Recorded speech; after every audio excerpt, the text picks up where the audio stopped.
ဖန်ရောက်ရင်တောင်ဝိုင်းတောင်ကမဖြစ်မနေတက်တဲ့တောင်တစ်ခုပါကျွန်တော်ကဒီမှာပဲနေတာဆိုပေမဲ့ခက်တာကခဏခဏတော့မရောက်ဖြစ်ပါဘူးဒါပေမဲ့ရောက်တိုင်းလဲတောင်ထိပ်ကမြင်ရတဲ့ရှုကင်းကလုံးဝယိုမသွားဘူးဗျာဒီနေ့တော့ကျွန်တော်ကတောင်ဝိုင်းတောင်ကိုတက်ပါမယ်တောင်ဝိုင်းတောင်ကိုတက်မယ်ဆိုရင်မနက်စောစောတက်တာပိုကောင်းပါတယ်နေမြင့်မှာတက်မယ်ဆိုရင်နေပူချိန်ကြောင့်ကျွန်တော်တို့ပိုပြီးပင်ပန်းပါတယ်ဒါကတောင်ဝိုင်းတောင်ကြီးမှာရှိတဲ့မအူးဖြစ်ပါတယ်ဒီမအူးကရိုးကောင်းပုံစံကြီးဗျဘလို့အထိမ့်မဲ့နဲ့လှုပ်လဲဆိုတော့ကျွန်တော်လည်းမသိပါဘူးဒီမအူးမှာရှိတဲ့ပင်မတကားပေါက်ကြီးကအမြဲပိတ်ထားတာကျွန်တော်သတိထားမိတယ်ကျွန်တော်တို့ကညာဘက်မှာရှိတဲ့ဝင်ပေါက်ကနေဝင်ရပါတယ်စပြီးဝင်လိုက်ပြီဆိုတာနဲ့ကျွန်တော်တို့ဝေုံတော်ကြီးကိုမြင်ရမှာဖြစ်ပါတယ်ဒီဝေုံတော်ကြီးရဲ့ညာဘက်မှာဆိုရင်ပေါ်ပါသွားလို့ရတဲ့အိမ်သားတွေရှိတယ်အဲ့ဒီမှာအပေါ်ပါသွားဖို့မမေ့နဲ့နော်ဒီလေကားတစ်တွေကတောင်ဝိုင်းတောင်ကိုစတက်တဲ့လေကားတစ်တွေဖြစ်ပါတယ်ဒီနေရာလေးကတောင်ပေါ်ကိုရောက်မလားမရောက်ဘူးလားဆိုတာအဆုံးဖြတ်ပေးတဲ့နေရာလေးပါဒီနေရာလေးကိုတက်ပြီးချင်းတချို့လူတွေကအယမ်းမောလို့ပြန်ဆင်းသွားတဲ့သူတွေလည်းရှိပါတယ်ဒီနေရာလေးကိုတက်ပြီးလို့လက်မလျှော့တဲ့သူတွေကတောင်ဝိုင်းတောင်ကိုရောက်မှာဖြစ်ပါတယ်လမ်းတစ်ချောင်းမှာတွေ့ရတဲ့ရှုခင်းတွေကစိမ့်ဆိုပြီးတော့စိတ်ကိုအယမ်းလန်းဆန်းသွားတယ်ဗျာအယမ်းမောလာတာနဲ့ပထမဆုံးအကျင့်ဖြစ်ဒီတုံးလေးထဲမှာကျွန်တော်တို့ခဏနားပါတယ်မိုးရသည်ရဲ့နက်နက်ဆော့ဆော့မှာကျွန်တော်တို့တောင်တက်တာဖြစ်လို့ကျင်းငက်တန်လေးနဲ့အယမ်းကိုတာရတယ်ဗျာကျွန်တော်တို့ကန်ကောင်းနေဗျမိုးလည်းမရွာဘူးရာသီဥတုကအယမ်းကိုတာရတော့တက်တောင်တက်တာနဲ့ကျွန်တော်တို့တက်လို့ရတယ်ဗျာတကယ်ဗျာပတ်ဝန်းကျင်တစ်ခုလုံးကစိမ့်ဆိုနေရပဲတကယ်တဘာဝတရားကြီးတွေကိုရောက်သွားတယ်လို့ကျွန်တော်ခံစားရတယ် stress ပြီးတာတွေစိတ်ညစ်တာတွေပြေပြောက်ပြီးတော့လူကိုတကယ် healing ဖြစ်စေတယ်ဗျာကဲပြောရင်းဆိုရင်းနဲ့ဗျာဒုတိယနားမယ့်နေရာကိုရောက်ပါပြီဒီနေရာလေးမှာလေ pride အဖွဲ့တွေကအိမ်သားအစ်စ်လောက်ထားတယ်ဗျာဒါပေမဲ့အသုံးပြုတဲ့သူတွေကတအားကိုညစ်ပတ်တယ်ဗျာကျွန်တော်အိမ်သားကိုသွားကြည့်တာညစ်ပတ်နေရပဲအိမ်သားရေလောင်းအိမ်သားဆိုတော့လေဒီကဘယ်ကတွေ့လဲမသိဘူးနော်တောင်ပေါ်မှာအိမ်သားစောက်ဖို့ဆိုတာတကယ်မလွယ်တဲ့ကိစ္စပါဗျာကျွန်တော်တို့ကိုယ်တိုင်တော့မနဲ့တက်ရတာအုတ်တစ်ချက်တဲတပွင့်တဲဖို့ဆိုတာတော်တော်ပင်ပန်းတဲ့ကိစ္စပါဗျာခီးသွားတဲ့သူတွေကအိမ်သားကိုတက်တက်ရှင်းရှင်းအသုံးပြုတင်တယ်လို့ထင်တယ်ဒီနေရာလေးရဲ့အကျော်မှာ view point ကြီးတဲ့နေရာရှိပါတယ်အဲ့ဒီနေရာလေးမှာကျွန်တော်တို့အမောဖြစ်ရင် view point ကြီးလို့ရပါတယ်အဲ့ဒီ view point ကြီးရဲ့နေရာမှာလေပုပ်ပုလေးနဲ့ချစ်စရာကောင်းတဲ့အပင်လေးတစ်ပင်ကိုတွေ့ခဲ့တယ်တချို့လူတွေကအဲ့ဒီပင်ကိုဖြန့်ပင်လို့ခေါ်တယ်တဲ့တချို့လူတွေကတော့ဝါဥပင်လို့ခေါ်တယ်တဲ့ဗျာမိတ်ဆွေတို့ကဘယ်လိုခေါ်လဲမသိဘူးနော် view point ကြီးရဲ့နေရာလွန်တော့ဗျာကျွန်တော်တို့လှေကားတွေကိုပြန်ပြီးတော့ဆက်တက်ရတယ်ပေါ့နော်ဒီနေရာလေးကတော်တော်လေးကိုလှပါတယ်စိမ့်ဆိုနေတဲ့တဘာဝအပင်တွေကြားမှာလမ်းလျှောက်သွားတဲ့ feeling ကတော်တော်လေးကိုမိုက်တယ်ဗျသတိထားမိလားမသိဘူးဒီနားမှာကြောက်တုံးရည်အများကြီးရှိတယ်ဗျ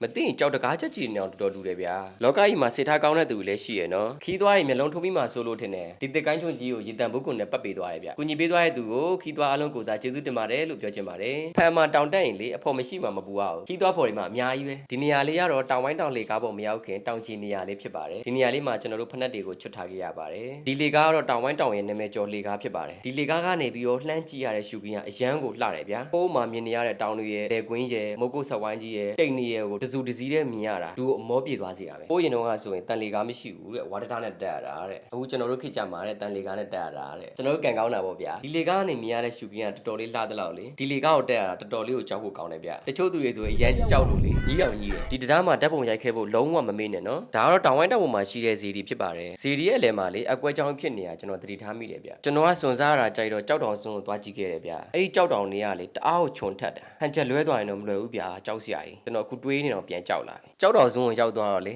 ခန်းစားချက်ကအရန်ကိုကောင်းတယ်ဗျာအဲ့ဒီကနေပြီးတော့လှမ်းကြည့်ရတဲ့ရှုခင်းရတယ်တအားကိုလှတယ်ဗျာဒါကတော့ကြောက်တောင်စွန်းကနေပြီးတော့ဇီဒီချင်းပြင်ကိုလှမ်းပြီးမြင်ရတဲ့ရှုခင်းဖြစ်ပါတယ်အဲ့ဒီဘက်ကတအားကိုအန်တယ်များတော့လေမသွားဘူးအကြံပြုပါတယ်ခင်ဗျာဒါကတော့အဲ့ဒီကြောက်တောင်စွန်းကနေပြီးတော့ရိုက်ထားတဲ့ရှုခင်းဖြစ်ပါတယ်အပေါ်စီကနေပြီးတော့ကျွန်တော်မြင်ရတာဗျာကြောက်ဖို့တော့ကျွန်တော်ကောင်းပါတယ်ဟိုးအောက်မှာလေဒါကျွန်တော်တို့လမ်းလေးတွေကိုမြင်နေရတယ်ဒီလားတောင်ပေါ်ကနေကြည့်မယ်ဆိုရင်ဗျာရှုခင်းကဘယ်ဘက်ကိုပဲကြည့်ကြည့်တအားကိုလှတယ်ဗျာတောင်ပေါ်ကိုရောက်ရင်ကရင်အလံနဲ့ဓာတ်ပုံရိုက်ခဲ့ဖို့မမေးနဲ့နော်ကရင်အလံရှိတဲ့နေရာကတောင်ဝိုင်းတောင်ရဲ့ဘက်မှာရှိတဲ့ကြောက်တောင်တွေပေါ်မှာဖြစ်ပါတယ်အဲ့ဒီနေရာလေးမှာဓာတ်ပုံရိုက်တဲ့သူတွေများတော့စိတ်ချစ်ချင်နဲ့တော့စောင့်ပေးရပါတယ်ခင်ဗျာတောင်ပေါ်ရောက်ပြီဆိုရင်ချက်ချင်းပြန်မစင်းနဲ့နော်အဲ့ဒါဆိုတန်မှာမဟုတ်ဘူးတောင်ပေါ်မှာရှုခင်းကိုအေးအေးဆေးဆေးလေးကြည့်ဓာတ်ပုံတွေလည်းအများကြီးရိုက်ခဲ့နောက်တစ်ခါတက်ဖို့ဆိုတာကျွန်တော်တို့လွယ်တာမဟုတ်ဘူးဗျတောင်ဝိုင်းတောင်ကလေဇွဲကပင်တောင်နဲ့အဝေးကြီးဗျဇွဲကပင်တောင်နဲ့ဆက်နွယ်ခြင်းမရှိဘဲနဲ့တိကျရှိနေတဲ့တောင်တောင်ပေါ့နော်တောင်ဝိုင်းတောင်ကဗမာရှိလဲဆိုရင်ကရင်ပြည်နယ်ဖန်အံမြို့တောင်ကလေးမှာရှိပါတယ်ဖန်အံကနေသွားမယ်ဆိုရင်ဖန်အံလမ်းကွာကနေဖန်အံလှိုင်းပွဲလမ်းမအတိုင်းသွားမှာဖြစ်ပါတယ်